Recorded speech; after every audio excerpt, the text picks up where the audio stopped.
तो उसके भी अहंकार को चोट लगती है। और देखना अहंकार की चोट आपको भी लगी। सुनी मुनि बचन लखन मुस्काने और बोले परस भरई अपमाने। परशुराम जी को अपमान क्यों महसूस हुआ? अष्टावक्र के पिता को अहंकार की चोट लगी, साथ दे दिया। यहाँ परशुराम जी के अहंकार को चोट लगी। कैसे चोट लगी? आज तक परशुराम जी के कार्य व्यवहार या परशुराम जी के वक्तव्य के बीच में कोई बोला नहीं है। और आज यहाँ वार्ता विशद की जा रही, यही इनके अहंकार को चोट लगना है। और बोले पर धरई अपमाने, अहंकार को चोट लगती है। चलिए एक बात इन्होंने और कही कि कभी कभी बिना दो अच्छे व्यक्ति बिगड़ जाते हैं। और आपने उदाहरण दिया कि भगवान शिव और भगवान विष्णु के बीच में युद्ध हो गया। अब देखिए कारण पे जाएंगे। कारण ही बताता है कि अच्छा कौन और बुरा कौन, और इसके बाद जो परिणाम है वो निश्चित करता है कौन अच्छा था कौन बुरा था। शंकर जी कह रहे हैं हम श्रेष्ठ हैं, बला बल निधि, हमारा बल श्रेष्ठ है। और विष्णु जी कहने लगे हम श्रेष्ठ हैं। दोनों के अहम को चोट है कि नहीं है? एक पक्ष कह रहा हम श्रेष्ठ हैं और दूसरा पक्ष कह रहा हम श्रेष्ठ हैं, तो निश्चित है कि दोनों में से कोई एक श्रेष्ठ होगा। और उस बलाबल के निरीक्षण के लिए ऋषियों ने दोनों के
शिव जी कह रहे हैं हम श्रेष्ठ हैं और विष्णु जी कह रहे हैं हम श्रेष्ठ हैं। निश्चित है दो में कोई एक श्रेष्ठ होगा। अब देखिए भगवान विष्णु हैं सतोगुणी और शिव जी हैं तमोगुणी। और जब भी सतोगुण और तमोगुण आपस में लड़ते हैं तो वहां विजय सतोगुण की होती है। इसलिए वहां ऋषियों ने भगवान विष्णु को श्रेष्ठ माना। क्यों? क्योंकि भगवान विष्णु सतोगुणी और सृष्टि के संचालन में सतोगुण की और रजोगुण की भूमिका ज्यादा है, तमोगुण की भूमिका संहार करने की है। तो जब भी सतोगुण और तमोगुण के प्रति भगवान विष्णु और शिव टकराते हैं तो वहां पर विजय किसकी होती है? सतोगुण की। निश्चित हुआ कि पक्ष कौन अच्छा। अगर किसी से कह दिया जाए भाई क्रोध तम का प्रतीक है, क्रोधी अच्छा है कि शांत व्यक्ति अच्छा है, तो हर व्यक्ति कहेगा शांत व्यक्ति अच्छा है। शांत क्यों? क्योंकि शांत जो है निर्वेद का प्रतीक है, वो सतोगुणी। और जब भी क्रोधी और शांति टकराएगी तो विजय किसकी होगी? शांति की। इसलिए सूत्र कहता है अक्रोधेन जयेत क्रोधम, अक्रोधेन जयेत क्रोधम। क्रोध को हमेशा शांति से जीता जाता है, क्रोध के माध्यम से। एक बात और आती है, मैंने प्रारंभ में बात रखी थी वो छूट गई, इसको ले लेते हैं कि आशीष या आशीष आशीर्वाद में अंतर है। अब इसको मैं दाखिल कर रहा हूं। देखिए आशीर्वाद शब्द जो है उसमें जुड़ा है आशीष और वाद। वाद का अर्थ है बोलना। जो बोलकर मंगलित वचन कहे जाए वो आशीर्वाद होते हैं। और जो केवल क्रियात्मक है, कहा नहीं जा रहा है, किसी ने प्रणाम किया आपने केवल हाथ उठा दिया, वो है आशीष या आशीष। इसलिए क्योंकि परशुराम जी क्रोध में है और जब प्रणाम किया तो परशुराम जी ने आशीर्वाद किसी को दिया ही नहीं, आशीष दिया जिसने प्रणाम किया थी। तो ये अंतर है। आशीर्वाद में बोलना आवश्यक है और आशीष में बोला नहीं जाता। आशीष केवल क्रियात्मक है। एक महाराज जी कह रहे थे शब्दों की लड़ाई है और 3-4 शब्द दे दिए। देखिए शब्दों की लड़ाई तो शब्दों पर चिंतन होता चलेगा। पानी, नीर, तो है ना, जल। देखिए साधारण जो है वो पानी है। पानी की विशुद्ध अवस्था जल है, जो शुद्ध है। उसको जल कहते हैं, और बहते हुए जल को नीर कहते हैं। तो ये अंतर है सभी लक्षणा के आधार पर। जैसे कमल के पर्यायवाची आप दे रहे, सरोज जलद पंकज नीरज, तो पर्यायवाची का जब आप अध्ययन करेंगे तो सब में अंतर है। सरोज माने जो सर से उत्पन्न है, सर माने तालाब, नीरज माने नीर से उत्पन्न होने वाला है ना, जलद जल से उत्पन्न होने वाला, पंकज कीचड़ से उत्पन्न होने वाला। तो शब्दों का अर्थ अलग है, तो शब्दों की विस्तृत पर्याय है, लेकिन मूल में जब आप व्युत्पत्ति देखेंगे तो अर्थ अलग हो जाता है। एक बात और आपकी आई कि ममता, ये श्री शिव जी का धनुष है, तो हमने कहा होता सुनो राम मम धन तोरा। अच्छा, जब मम धन तोरा नहीं तो विरोध क्यों? जब आपका धनुष है ही नहीं तो यहाँ विरोध का कारण क्या है? देखिए, जिस समय धनुष टूटा, अगर शंकर जी का अपमान हुआ होता तो शंकर जी की जो पत्नी है उनको सहन नहीं होता, क्योंकि कभी भी शिव के अपमान को उनकी पत्नी सहन नहीं कर सकती। और उन्होंने तो आशीर्वाद दिया, आशीष दिया है ना उसको छुड़वाने के लिए। तो ये बात भी समझ में नहीं आ रही। आपने कहा ममता जय तेरी जो स्वार्थ हुई या ममता दाद कर्म व्यवसायी। मेरी बात यह इतनी थी कि जिस समय कामधेनु का हरण किया गया तो वहां ममता के कारण आपके पिता रोने लगे, तो कामधेनु गाय ने कहा कथम रोती सर्वज्ञ माया मोहि चेतना, यावदेव ये संबंधो ममत्वम तावदेव ही। जब तक आपका ममत्व है तब तक ममता है, तब तक ममता है। हमारा विरोध केवल इतना था, ये धनुष वस्तु है और आप ज्ञानी, ज्ञानी को कभी वस्तु पर ममता करनी नहीं चाहिए। यही तो राम भगत में पाई ताते हुई ममता अधिकाई, आपने उदाहरण दिया। तो ये उदाहरण जो है अपवाद के रूप में, नियम के रूप में नहीं।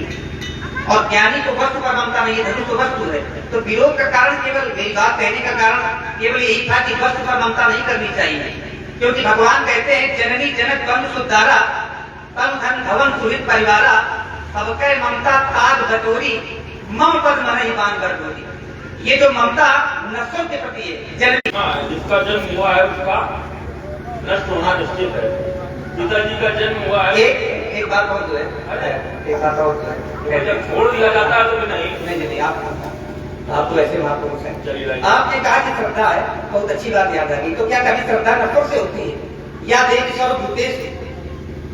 श्रद्धा रूपी संस्थिता नमस्तस्यै नमस्तस्यै नमस्तस्यै नमो नमः। अब आप विचार करिए कि जिस शक्ति की उपासना की जा रही है श्रद्धा के रूप में, क्या वह शक्ति नश्वर है? श्रद्धा कभी नश्वर से नहीं होती, श्रद्धा हमेशा अनश्वर से होती है। और ये जो है धनुष, ये वस्तु है, वस्तु हमेशा नश्वर होती है। तो आपकी इसमें श्रद्धा नहीं है, ममता ही है। मेरा आक्षेप ममता का है। और आप कहते श्रद्धा है, तो ये समाज बैठी है जानना चाहती है कि श्रद्धा कहते किसे? पहले जैसे ममता को आपने बता दिया महत्व, श्रद्धा किसे कहते हैं?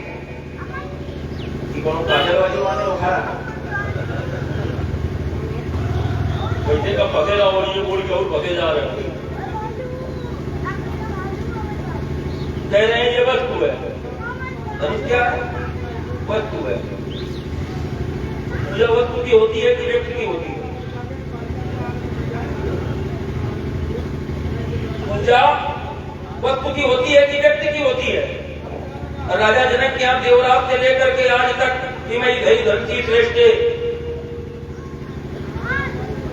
दिव्य लोकाल पूजते, तो पूजे वस्तु को पूजा जाता है। ये जिसके दादा आप बैठे हैं, जब उठो तो एक धूपबत्ती मंगवा के में लगाओ, फूल वूल चढ़ाओ, तब जाओ। अरे वस्तु तो है, लेकिन उसके अंदर प्राण है, वो केवल वस्तु नहीं है। तो बहुत बातें मेरे से तो फंसते चले जाओगे। देखने में शेषनाग सर्प है तो शेषनाग क्या सांप है? देखने में गरुड़ पक्षी है तो क्या गरुड़ पक्षी है? और तो चौपाई पढ़ते गुरु बैठे तो पहुंच रहे हैं, चिंता मणि रूपल सानन पहनते खग ऐसे कानन आदि आदि आदि। तो क्या बताया जा रहा है? ऐसे ही देखने में मनुष्य है वो, तो क्या मनुष्य है? राम मनुष्य कसरे तट बंगा। अगर ये केवल वस्तु थी तो इसकी पूजा क्यों होती रही? संसार में कोई उदाहरण लाया जाए जिसमें वस्तु की पूजा होती हो। ये केवल वस्तु नहीं थी, ये व्यक्ति है, इनका निर्माण हुआ है। महात्मा दधीच के प्राण थे इसमें। अगर वस्तु नहीं थी तो सीता क्यों प्रार्थना कर रही है धनुष से?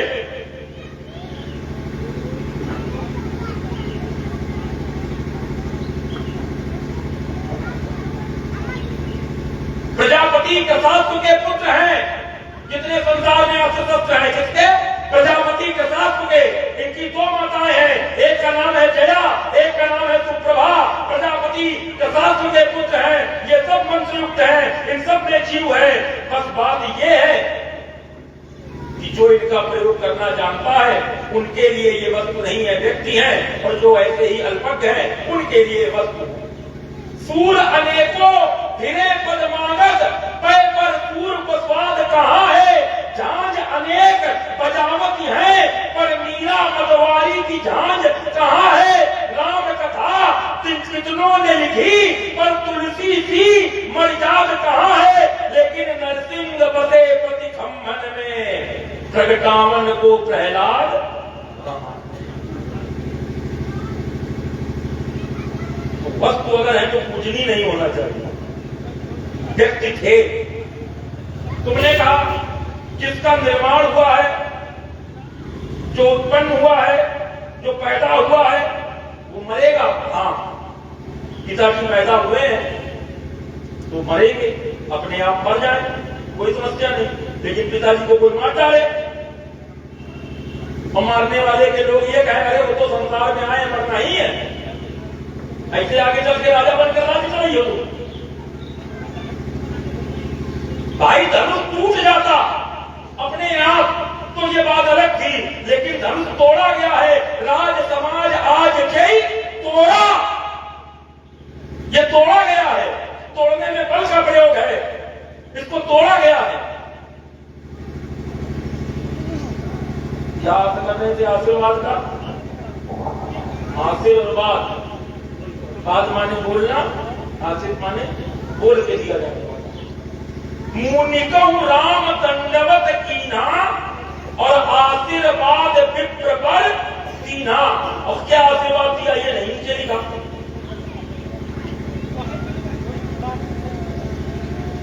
एक बात। दूसरी बात, माता पार्वती के पास सीता गई पूजा करने, तो माता सीता ने जब पूजा की, माता पार्वती की, तो खसी माल मूर्ति मुस्कानी, आगे क्या है? सुन सी सत्य अतीत हमारी, और अतीत क्या? बोले पूजे ही मन कामना। काजल वाली दोनों।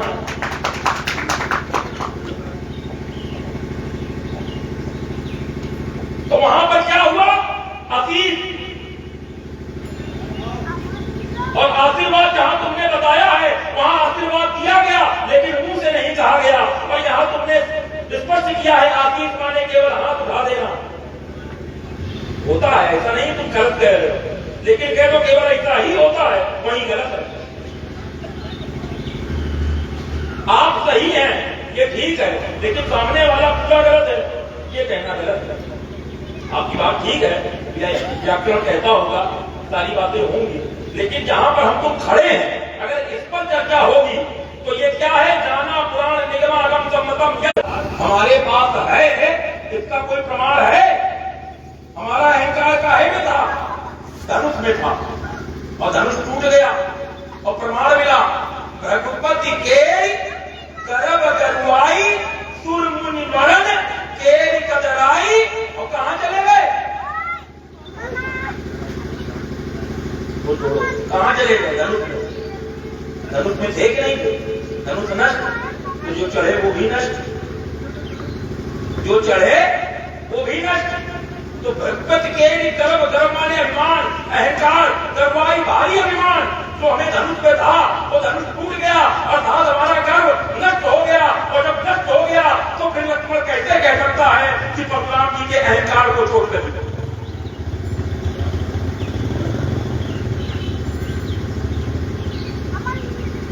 ममता, आपने एक बात रखी थी क्या कहा था आपने कि पुनः राम जयंती धनु तोरा सहत बाहु तब तो रिपु मोरा। तो जब धनुष शंकर जी का है तो फिर परशुराम जी विरोध क्यों कर रहे हैं? कुछ इष्ट के प्रति जैसे हम ये बात अगर पलटा करके लक्ष्मण पे रख दें कि हम विरोध धनुष तोड़ने वाले का कर रहे हैं, लक्ष्मण को तो अपने दो शब्द भी नहीं कहे, लक्ष्मण क्यों खड़ा हो गया? ये पूरी बात हम ऐसे उल्टा करके लक्ष्मण पे रखते हैं कि हम विरोध धनुष तोड़ने वाले का कर रहे हैं। लक्ष्मण का तो विरोध हमने किया नहीं, न राम का विरोध किया, हम तो धनुष तोड़ने वाले का विरोध कर रहे हैं। तो लक्ष्मण क्यों खड़ा हो गया? जैसे लक्ष्मण खड़ा हुआ है बिना पूछे बिना जांचे केवल अपने इष्ट के लिए, ऐसे ही परशुराम भी खड़ा हुआ है बिना पूछे बिना जांचे अपने इष्ट के लिए। लक्ष्मण ने कहा कि माता पार्वती ने आशीर्वाद दे दिया है, तो अगर शंकर जी का विरोध हो रहा होता, शंकर जी का अपमान हो रहा होता, तो माता पार्वती आशीर्वाद न देती। ये बात तुम्हारी आई सही है, लेकिन आगे भी कुछ लिखा। माता पार्वती ने आशीर्वाद कैसे दिया? कैसे दिया? विनय प्रेम बस भई भवानी और खसी माल मूरति मुस्कानी। विनय के प्रेम के वशीभूत होकर के उन्होंने आशीर्वाद दिया है। और परमात्मा का एक नियम है, प्रबल प्रेम के पाले पढ़कर प्रभु को नियम बदलते देखा, स्वयं का मान टले चल जाए लेकिन भक्त का मान न टलते। तो विनय प्रेम बस भई भवानी, प्रेम और विनय के वशीभूत है, इसलिए माता भवानी कुछ कह नहीं पा रही है, इसी से शंकर जी नहीं कुछ कह पा रहे, लेकिन क्या परशुराम भी नहीं कहेगा? परशुराम का संबंध केवल शिव जी के ही कारण धनुष से नहीं है, और भी कारण है। और क्या कारण है? एक कारण तो ये है कि धनुष को जो तोड़ा गया है, इससे हमने धनुर्विद्या सीखी। यदा धीता धनुर्विद्या मत्ता परसुधारिणा तदा दत्तम मया तस्मै धनुषस्त्रिपुर दाहकम। हमने इससे धनुर्विद्या सीखी। क्यों था? जिससे व्यक्ति विद्या प्राप्त। तीसरा कारण, ये धनुष किसकी संपत्ति है? ब्राह्मणों की। धनुर्वेद कहता है आचार्य धनुर्देयम ब्राह्मणे सुपरीक्षिते लुब्धे धूर्ते कृतघ्ने च मंद बुद्धौ न दापयेत। ब्राह्मण की संपत्ति है धनुष, क्षत्रिय की संपत्ति है तलवार, वैश्य की संपत्ति है कुंत माने भाला, और शूद्र की संपत्ति है गदा। तो संपत्ति जब हमारी है और नष्ट की जाएगी तो हम विरोध नहीं करेंगे तो पड़ोसी करिएगा।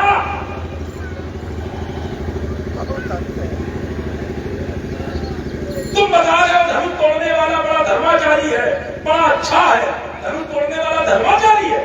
जब धनुष तोड़ने वाला धनुष तोड़ने के लिए गया है तो प्रमाण मिला, कैसे गया है? तो बताया गया दिए ही दिनों की फिर तके धनु कैसे कैसे? तो उत्तर मिला चितव गरुड़ लघु व्यालय जैसे। गरुड़ और सर्प की शत्रुता है, तभी गरुड़ का एक नाम है पुरगारी। पूरक माने सर्प, अरि माने शत्रु, शत्रुता है। तो धनुष तोड़ने वाले ने धनुष को ऐसे देखा जैसे गरुड़ सर्प को देखता है। तो भैया आप बताओ, ये श्रद्धा की दृष्टि है कि शत्रुता की दृष्टि है? तो जब धनुष तोड़ने वाला धनुष के प्रति शत्रुता की दृष्टि रखता है तो हम धनुष के पक्ष से खड़े होकर धनुष तोड़ने वाले के प्रति श्रद्धा की दृष्टि कैसे रखें? तो सठे साक्षम समाचरित का नियम चलेगा, जो जब करे तो फल झाका चलेगा। अब आपका एक तर्क आया, श्रद्धा किसे कहते हैं?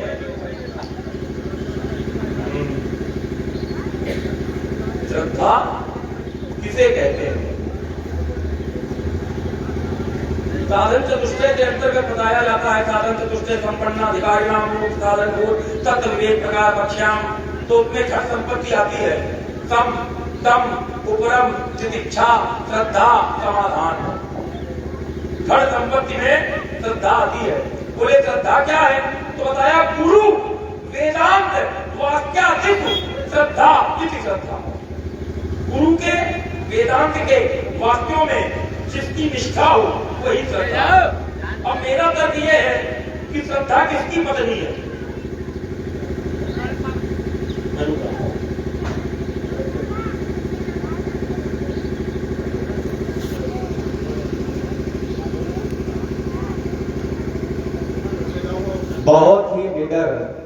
निर्भीक ओजस्वी प्रस्तुति भगवान श्री परशुराम के द्वारा समाज में प्रस्तुत की गई लक्ष्मण जी के प्रतिवाद के रूप में। और इसी से प्रभावित हुए हमारे बीच में बैठे भैया बच्चा शुक्ला जी, पढ़ी कला से हैं आपने 100 पुष्प मुद्राएं दोनों ही भगवानों के चरणों में प्रस्तुत की है। और ये भैया अभी पुरस्कार दे गए। क्या नाम बताया आपने? तपेश्वरी मेला कमेटी जरगांव, इन्होंने भी 150 पुष्प मुद्राएं भगवान के सुंदर संवाद पर प्रस्तुत की है। और 2 मई को 2026 में सुयोग के कलाकारों के द्वारा विशाल धर्मयज्ञ का आयोजन तपेश्वरी मंदिर के प्रांगण में होगा जलगांव में। और देखिए बड़ी सुंदर वार्ता भगवान श्री परशुराम जी के पक्ष से आई है। चर्चा चली थी जैसे रेरप बालक काल बस बोलत कोई न संभाल। तो परशुराम जी ने कहा कि आप संभाल करके नहीं बोल रहे। तो लक्ष्मण जी ने कहा था कि बोला भी संभाल के जाता है, चला संभाल के जाता है, बोला भी संभाल के जाता है। लेकिन यहाँ संभाल नहीं, बोलत कोई न संभाल, अर्थात विचार पूर्वक नहीं बोलते हो, स्मरण करके नहीं बोलते हो। और मैं थोड़ी यात्रा आपको कराऊं पंचम सोपान में से पुर संपार उठी सोई लंका, बार बार रघुवीर संभारी। तो हनुमान जी महाराज बार बार भगवान का स्मरण करते हैं, रघुनाथ जी का, राम जी का। और पुर संपार उठी सोई लंका, जो लंकिनी थी वो संभार उठी, जैसे मुष्टिका का प्रयोग किया हनुमान जी ने उसके ऊपर। मुष्टिका एक महाकपि तो रुधिर धार, जब उस रुधिर जो रक्त की धार बही तो पुर संभार उठी सोई लंका, एकदम खड़ी हो गई समझ करके और स्मरण करने लगी कि चलत विरंच कहा मुझी ना बिदल होश तय करके मारे। तो यहाँ जो संभार शब्द का अर्थ है वो विचार पूर्वक है। ठीक है, शब्दों का एक अपना खेल होता है। भार्गव जी जैसे लोग कहते हैं चख के देखो, देखना विषय अलग है। हाँ, बोले चख के देखो, तो अब देखना विषय और चखना विषय, तो ये चखने में और देखने में बहुत अंतर है। बोले भैया कैसा बना जाए चख के देखो, तो देखना विषय तो नेत्र का है, दृष्टि का है, और वहां जिभ्या का काम है। कभी कभी होता है प्रयोग है। जैसे लोग कहते हैं आपके हाथ में कितनी उंगली है? 5। अब यहीं पर दर्द खड़ा होगा कि 5 उंगली है कि 4 उंगली है, ये तो अंगूठा है। क्या बात है, बहुत सुंदर। इसका तो अलग नाम है अंगूठा, लेकिन ये तो वार्ता, तो इसमें एक दौड़ नहीं किया जाता है। ये सब चलने वाली वार्ताएं हैं। अब ऐसे पूछो तो आदमी कहेगा 5 उंगली है, लेकिन जब बात परीक्षा की दृष्टि से कहीं प्रश्न पत्र आएगा, परीक्षा फल में केंद्र में बैठोगे तब लिखोगे उंगली 4 है, सबके नाम है तर्जनी, अनामिका, मध्यमा, कनिष्ठिका और एक अंगुष्ठ, है ना। लेकिन आपसे पूछा तो आप विद्वान है, लेकिन आपने क्या कहा? 5। अब कोई कहते कि आपको पता नहीं, पता है, लेकिन ये स्वाभाविक चलते फिरती। देखिए शब्द की 3 शक्तियां होती है, अविदा, लक्ष्मण जी, अविदा, व्यंजना और लक्ष्मणा। निवेदन है भगवान, थोड़ा चिंतन है। अविदा और व्यंजना और लक्षणा, तो कभी अविदा से अर्थ लिया जाता है, कभी व्यंजना से और कभी लक्षणा से अर्थ लिया जाता है। जैसे आप सब ग्राम के वासी है, मैं भी ग्राम का वासी हूँ। जैसे प्राय लोग कह देते हैं कि पशुओं को जल दिखा देना, तो क्या जल दिखाया जाता है? पिलाया जाता है, लेकिन वो व्यवहारिक दृष्टि से भाववाचक अर्थ लिया गया, वहां लक्षणा से मान लेते हैं। अब देखिए शब्दों का खेल। शब्द है स्मरण। स्मरण माने होता है याद करना। आपका स्मरण कर रहे थे, आपको याद कर रहे थे, आप पधार गए और पीऊ सर्ग लगा दिया तो क्या बन गया? विस्मरण, अर्थात भुला दिया। और यही शब्द और जब ग्रामीण कवियों में पहुंचा तो विसारना कह दिया। प्रभु मोहित विसारियो, चाहे लाख लोग मिल जाए। लेकिन अब यही जब और थोड़ा अच्छा पहुंचा कवि के पास में, अवधि कवि के पास में, तो विसूरत बन गया। अगर मैं आपसे पूछूं कि विसूरत शब्द का अर्थ क्या होता है, तो आप बस दूर से देंगे और विसूरत लग रहे हो। लेकिन चली रात और श्यामल मुहूर्त, जान कठिन से उचार विसूरत। जिस समय पुष्प वाटिका में जानकी जी ने भगवान श्री रामचंद्र जी को देखा तो मग लोचन रामे और आनी, दीने पलक कपाट सयानी। और सीता जी ने ये भुला दिया कि भगवान शिव का चाप बड़ा कठोर है, विदित सबका हूं, ये भुला दिया। और तो विसूरत का अर्थ हो गया भुलाना से। देखिए सुंदर वार्ता जो भगवानों के मध्य हो रही, प्रभावित भी हो रहे लोग। हाँ, राधा कृष्ण तिवारी जी पढ़नी कला से हैं, इन्होंने भी दोनों भगवानों का पूजन 50 पुष्प मुद्राओं से किया है। आइए लक्ष्मण जी की वार्ता को सुनते हैं। लक्ष्मण जी का भी बहुत अच्छा सत्य चिंतन है और साहित्यिक चिंतन, वैयाकरणिक सिद्धांत और भगवान परशुराम जी का भी वैदुष्यपूर्ण चिंतन और पौराणिक वैदिक उपनिषद आदि से बिल्कुल रस निचोड़ करके समाज में प्रस्तुत किया जा रहा है।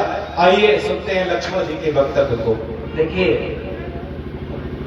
आपने जो वक्तव्य दिया है, मात्रा शब्द के अर्थ को परिवर्तित कर देती है।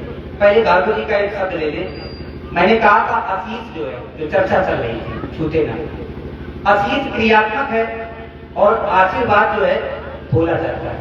तो भागवत जी ने चौपाई अर्धाली कही, सुन ये शब्द आशीष हमारी, पूजी मनोकामना तुम्हारी। एक बात बताओ, जब शब्द पहले लगा है सुन, तो इसका मतलब है कि वक्ता की बोलने की इच्छा है। वहां तो मजबूरी है वक्ता की, आशीष उसका क्रियात्मक है, लेकिन अब उसने पहले सुन कहा, तो सुन कहने का मतलब है कि वक्ता की बोलने की इच्छा है। क्योंकि जब तक बोला नहीं जाएगा तब तक दूसरे के द्वारा सुना नहीं जाएगा। तो इसका मतलब ये नहीं है कि आशीष का मतलब बोलना हो गया।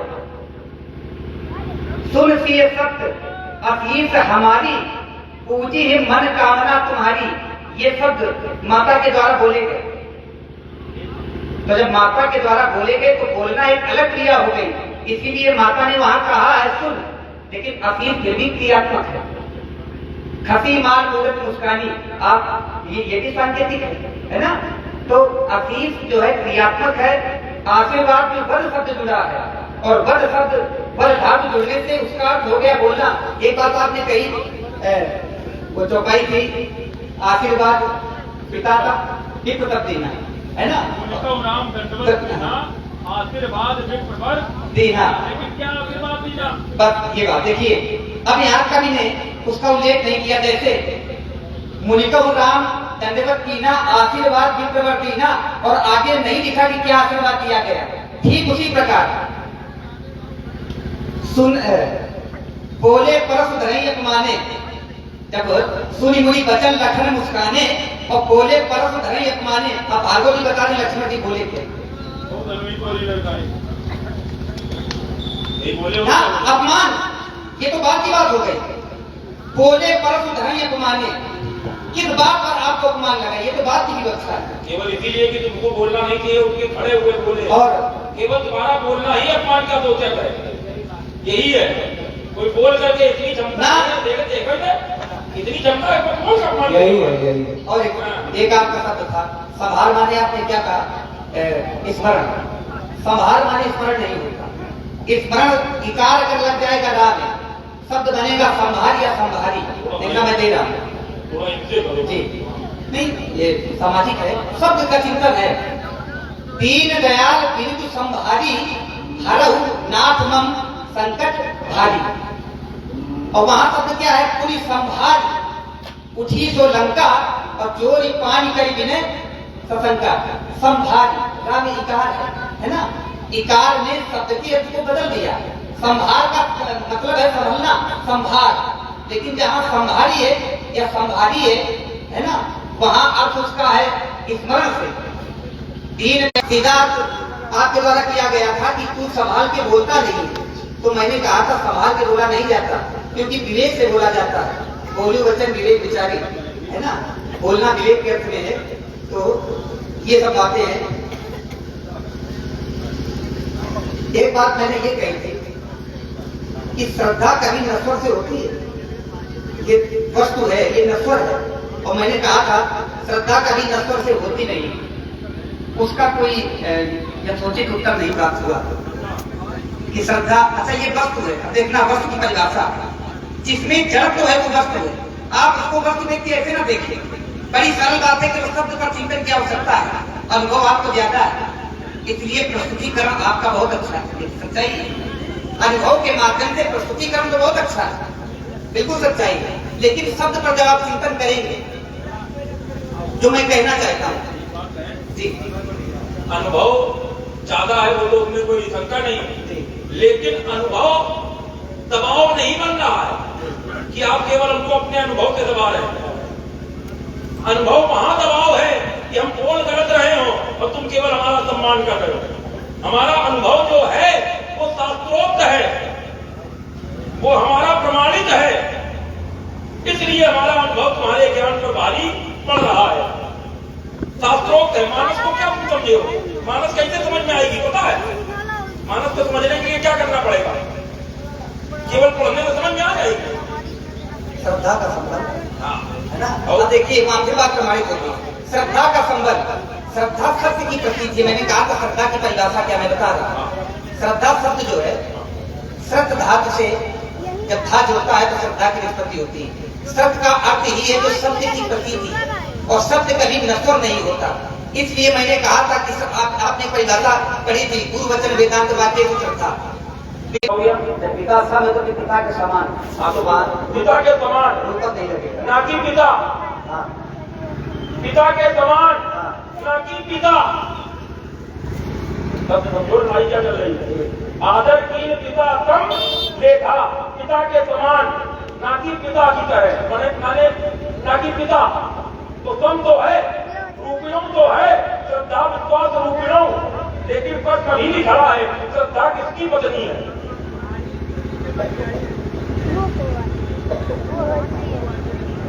रूपिणों में उत्तर नहीं होगा।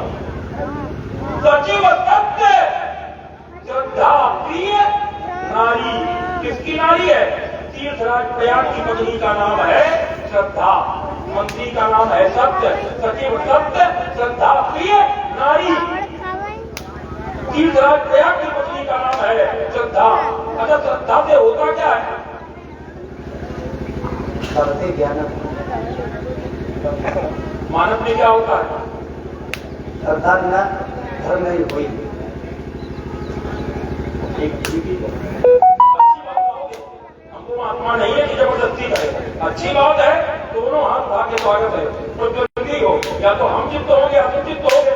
और अच्छी बात में चाहे तुम चित्त हो चाहे हम चित्त हो, उसमें बुरा नहीं मानना चाहिए। और पहली बार ये हुए ना तो हो गया, नहीं थी तो लगी थी भट, लेकिन वो बना ले रहे हम जानने वाले लग पाए, लेकिन हमने का लगो नहीं कुछ बनाए रखा। क्यों? तो बात ये है, श्रद्धा प्रकारांतर से कई अर्थ एक अर्थ के हो जाते हैं। जैसे तुमने बताया कमल के पर्याय हैं, जल के पर्याय हैं, लेकिन तुमने क्या बताया? पानी का शुद्धिकरण क्या है? जल है। पानी पानी बनाया जाए, जैसा आप कह रहे हैं कि शब्द के लाक्षणिक अर्थ होते हैं, लेकिन मूल अर्थ में जो पानी है। देखो अब देखो, हम तुम्हारे इतना तो व्याकरण नहीं बना पाएंगे, हम तो यहीं आएंगे। तो यहाँ पानी और जल में क्या अंतर है, इसको स्पष्ट किया जाए। क्या अंतर है? कहा गया बेगी आनी जल पाए पसारू।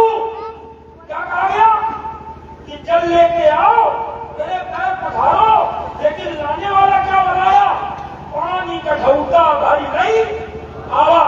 तो जब विशुद्धिकरण जल है तो पानी को लाया, जल को नहीं लाया। जब मंगाया गया है जल तो ला रहा है पानी, क्यों?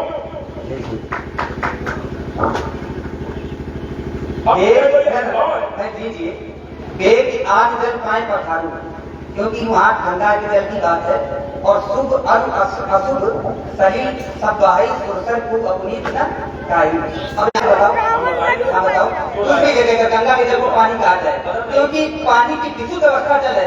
पानी इधर ही जी तुमने क्या कहा था कि जिनके पास श्रद्धा नहीं है मानस उनको नहीं समझ में आएगी।